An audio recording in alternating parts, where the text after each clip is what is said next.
بس یاد رکھے اپنے نبی کو میرے نبی ان سب کو روک کر کے یاد کرو۔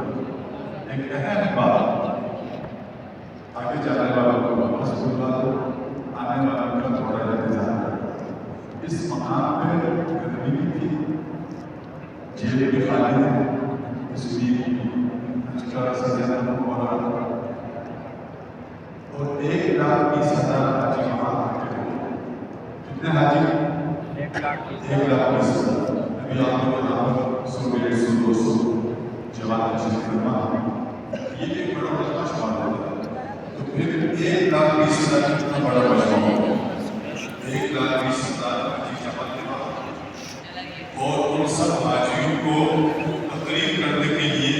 اسپیکر تو نہیں ہے، لاؤڈ اسپیکر نہیں تھا،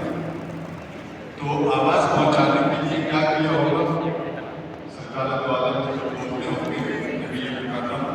تو سب کو تو آواز نہیں آتی، پیچھے پیچھے جو کھڑے تھے ان کو آواز نہیں آتی ہوگی، ان کو آواز پہنچانے کے لیے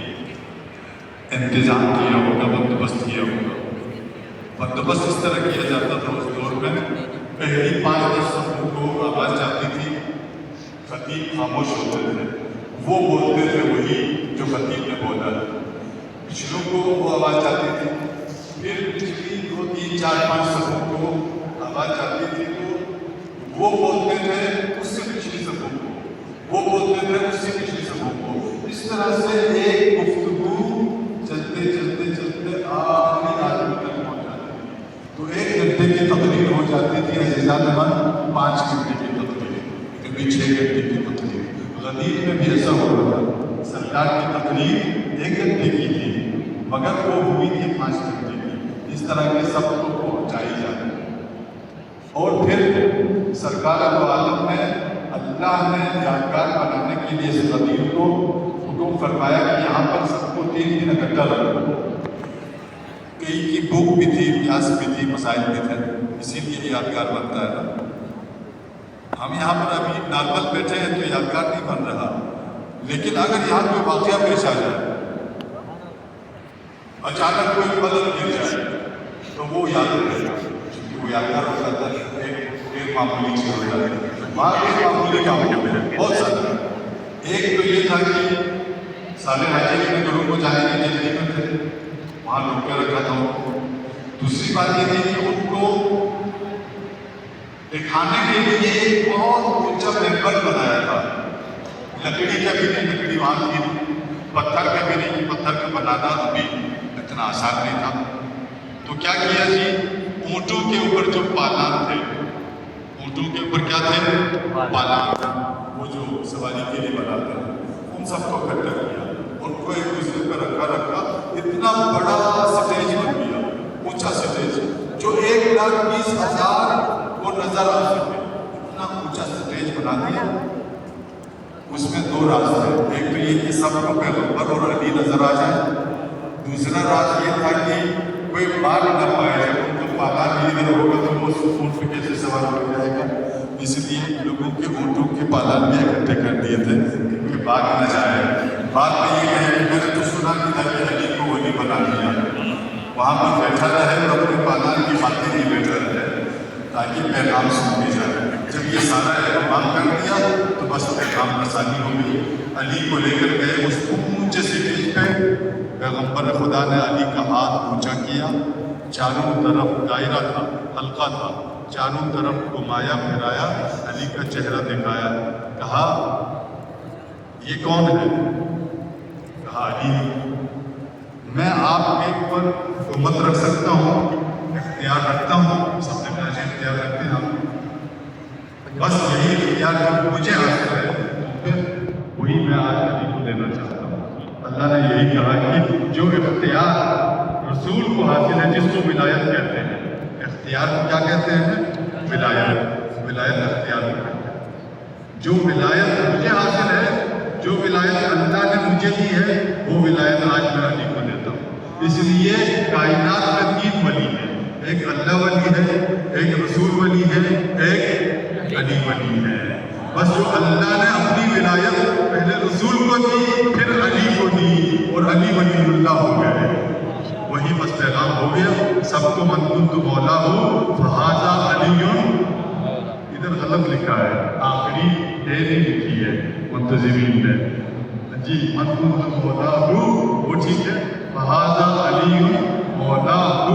وہاں بھی چھوٹی ہے ہونی چاہیے، وہ غلطی سے نہیں لکھی گئی ہے، لہذا آپ علی مولا پڑھ کے نہ رہیں، مولا ہو پڑھ لیں، من کنت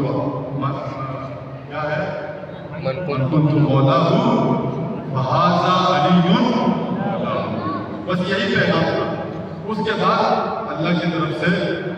دو پیغام آ گئے، ایک پیغام یہ آ گیا آج میں نے تمہارا دین مکمل کیا، دوسرا پیغام یہ آ گیا کہ آج کفار مایوس ہو گئے، ناامید ہو گئے تمہارے دین سے، اس لیے کہ دین کو لیڈر مل گیا، دین کو کون مل گیا؟ پیشوا مل گیا، محافظ مل گیا، بس دین کو محافظ مل گیا، کفار و منافقین مایوس ہو گئے۔ پھر ایک عجیب واقعہ بھی ہو گیا جو سب کو یاد رہنے والا تھا، کسی نے کہہ دیا یا رسول اللہ آپ غلط کہہ رہے ہیں، ایسا نہیں ہے کہ اللہ کا پیغام ہو، آپ اپنے داماد اور اپنے چچا زاد بھائی کو اپنا ولی بنانا چاہتے ہیں، یہ بات میں نہیں مانتا، اگر یہ بات سچ ہے تو مجھ پر کوئی نشانی ظاہر ہو جائے، کوئی عذاب نازل ہو جائے، بس کیا تھا، اللہ کی طرف سے ایک پتھر اوپر سے آیا، اس گستاخ شخص کے سر پہ لگا اور کہیں سے نکل گیا، جیسے آج خیبر کے فاتح علی کے ماننے والے میزائل مار رہے ہیں مرحب اور اندر کی اولادوں کے اوپر، اس طرح ایک عذاب نازل ہو گیا اور یہ یادگار رہ گیا۔ بس ہم دعا کرتے ہیں اے اللہ ہمیں صحیح معنوں میں غدیری بننے کی توفیق عطا فرما۔ پروردگار کے محمد و آل محمد آج علی کے ماننے والے اور مرحب و اندر کی اولادوں میں جنگ چھڑ گئی، جی جنگ چھڑ گئی، ایک طرف علی کے ماننے والے ہیں فاتح خیبر، مرحب کے قاتل، اندر کے قاتل، عمرو بن عبد کے قاتل، کفر کل کے قاتل علی کے ماننے والے ہیں ایک سائڈ پہ، اور دوسری سائڈ پہ ان مرحب و اندر کی اولادیں یہودی ہیں، اسلام کے دشمن، قرآن کے دشمن، انسانیت کے دشمن، بچوں کے دشمن، خونخوار، کتوں سے بھی بدتر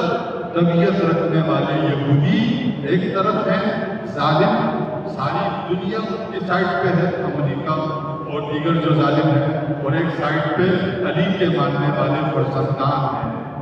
فرزندان توحید، فرزندان اسلام، پیروان قرآن،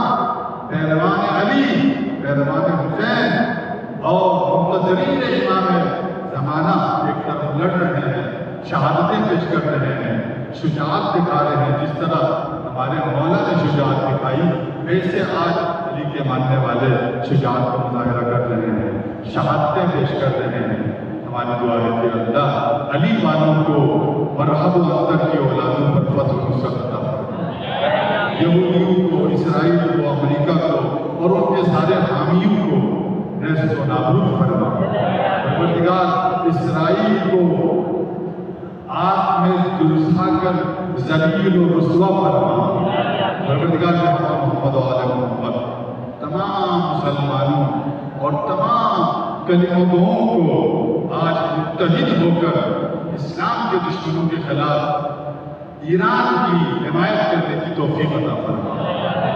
پروردگار کے محمد و آل محمد ہمارے جوانوں کو بھی فلسطین کے جوانوں کی طرح، لبنان کے جوانوں کی طرح، ایران کے جوانوں کی طرح اور یمن کے جوانوں کی طرح، عراق کے جوانوں کی طرح، پاکستان کے غیور جوانوں کی طرح تمام جوانان اسلام کو، بالخصوص ہمارے نوجوانوں کو مسلمانوں کے دشمن، قرآن کے دشمن، اسلام کے دشمن، اللہ کے دشمن، انسانیت کے دشمن، ظالموں سے لڑنے کے لیے، نبرد آزما ہونے کے لیے تیار ہونے کی توفیق عطا فرمائے۔ پروردگار کے حق محمد و آل محمد ہمارے بچوں نے کارکردگی دکھائی ہے، تقریریں کی ہے، نعتیں پڑھی ہے،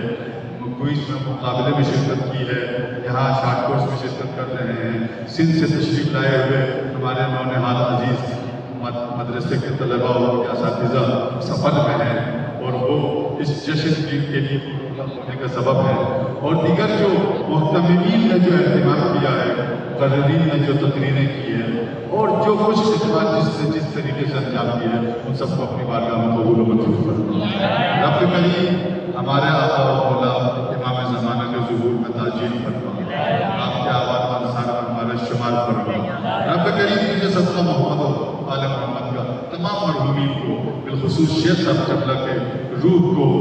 اس مجلس سے جشن غدیر سے شاد فرما۔ رب کریم تجھے صدقہ محمد و آل محمد کا دنیا میں محبت و اطاعت آل محمد، قیامت میں انہی کی شفاعت ہم سب کو نصیب فرما۔ استجابت دعا کے لیے بلند آواز سے صلوات